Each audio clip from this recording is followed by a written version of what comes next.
And I want to bring in Democratic Congresswoman Suzan DelBene of Washington now for more. Congresswoman, thank you for coming on. In a few hours, Elon Musk and Vivek Ramaswamy will be there on Capitol Hill to pitch lawmakers on their ideas for this new Department of Government Efficiency.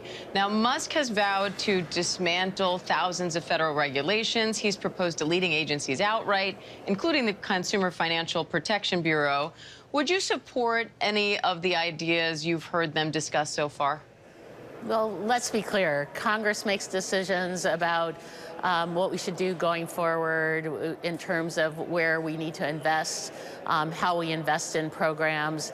So there can be advice that comes in from other organizations, and they can provide information. But we have an oversight role of what's happening in the administration, and I think it's important that we use that role, that we in each of our committees have oversight role, but we are making decisions on how to make sure that government resources are used efficiently and effectively. Now, the U.S. faces more than $36 billion in debt from spending involving presidents from both parties, $1 trillion, I should say. So isn't it time to take a serious look at spending? I think it's incredibly important. And in fact, here we are standing today with a government shutdown potentially on December 20th, unless the government's funded.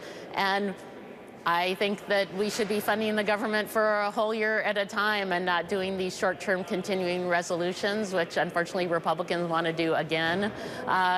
This is important. It's important that Congress does its job and plays the role of making sure we're deciding where we are going to invest, that we do that every year, we do it on time. That's one of the most fiscally responsible things we can do. Now, you've proposed legislation to prevent President-elect Trump from enacting tariffs by using the justification of a national emergency. It's a lame duck session. Democrats soon will have no majorities. Is there any chance of bipartisan support for this bill? Well, there has been bipartisan support for the legislation, and I think because Congress has an important role to play in having a voice on what happens with tariffs, we have an important role to play on trade. And instead of allowing the president to take unilateral action on tariffs, this is a place where Congress needs to be consulted. And this legislation is about making sure that the administration doesn't try to go around Congress in a way that was not intended. So I want to make sure that we make that clear and move legislation to make that clear so they aren't trying to go around Congress using legislation that wasn't intended for this purpose. Now, then President Trump put tariffs on China in 2018. President Biden has had 4 years to rescind those, and he hasn't.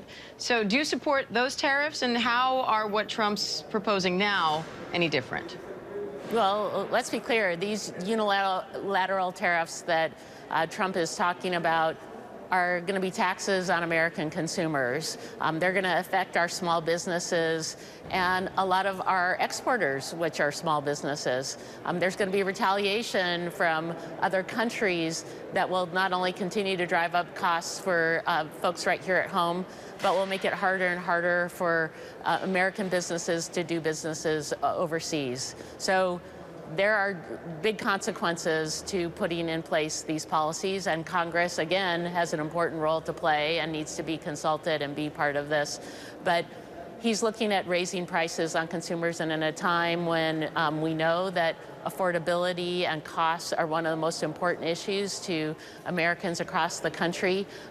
Just kind of starting tariff wars, raising costs on consumers, moves us in the wrong direction. So do you think it was a mistake for President Biden not to reverse those tariffs on China, or do you support those tariffs? I think that, again, Congress needs to be consulted when we look at these policies going forward, and that we need to do policies that make sense in terms of supporting American workers and American business, and making sure that we support trade rules that are fair. All right, Democratic Congresswoman Suzan DelBene, we appreciate your time today. Thank you. Thank you.